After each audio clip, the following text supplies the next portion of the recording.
కడుపు నొప్పి వస్తే ఏమైంది? ఎక్కడ? గుంటకల్లో. ఆరోగ్యశ్రీ కార్డు లేదా మీకు? దేనికి లేదు? ఏం జబ్బు నీకు? కడుపు నొప్పికి ఆరోగ్యశ్రీ లేదా? ఇంక దేనికి ఉంటది? ఎంత ఖర్చు అయింది? 1,50,000 ఆపరేషన్ చేసుకోవడానికి 1,50,000. ఇప్పుడు ఇదొక సమస్య గురించి మనం అర్థం చేసుకోవాలి. ఏ హాస్పిటల్లో అయినా సరే ఆరోగ్యశ్రీ ఎన్పానల్మెంట్ ఉంటే సుమారుగా 3,000 చికిత్సలు ఉచితంగా చేయాలని ప్రభుత్వం అనుకుంటది. కానీ అన్నీ ఒకే హాస్పిటల్లో ఉండవు కదా.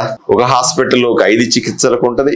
ఇక్కడ లేకపోతే కర్నూలులో ఉంటది, కర్నూలులో లేకపోతే హైదరాబాద్లో ఉంటది, విజయవాడలో ఉంటది. ఈ రకంగా అందుబాటులో చికిత్స చేయడానికి ప్రయత్నం చేయాలి. సాధారణమైన కడుపులో ఆపరేషన్ చేయాల్సి వస్తే 100కు 100% ఆరోగ్యశ్రీలో ఉంటుంది.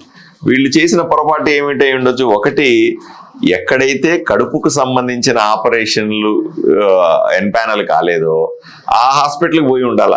కడుపు నొప్పి ఎక్కువైంది, ఎమర్జెన్సీ అయినప్పటికీ కూడా ఆరోగ్యశ్రీ కార్డు పనిచేస్తుంది. ఆరోగ్యశ్రీ కార్డు లేదనుకో అప్పుడు కూడా పనిచేస్తుంది. అర్థమైందమ్మా? ప్రభుత్వం మీకు ఇప్పుడు 1,50,000 ఖర్చు అయింది, 32,000 వచ్చింది. ఏమొస్తుంది నీకు? అది ముఖ్యమంత్రి గారు సహాయ నిధి ఏర్పాటు చేసాడు కాబట్టి 32,000. లేకపోతే నువ్వు అప్పులు కట్టుకోవడానికి సరిపోయింది కదా నీకు. ఇది సరైంది కాదు. ఏమ్మా? 104 నెంబర్కి చెప్పాలా. ఏ నెంబర్కి చెప్పాలా? 104 నెంబర్కి ఫోన్ చేయాలి. వీళ్ళు ఇక్కడ లేదంటా ఉన్నారు, ఇబ్బంది పెడతా ఉన్నారు, చికిత్స చేయమంటున్నారు అని 104 ఫోన్ చేస్తే వెంటనే ఆ హాస్పిటల్కి ఫోన్ వస్తుంది, ఎందుకు చేయట్లేదు అని. అర్థమైనా చర్యలు తీసుకుంటారు. రైట్?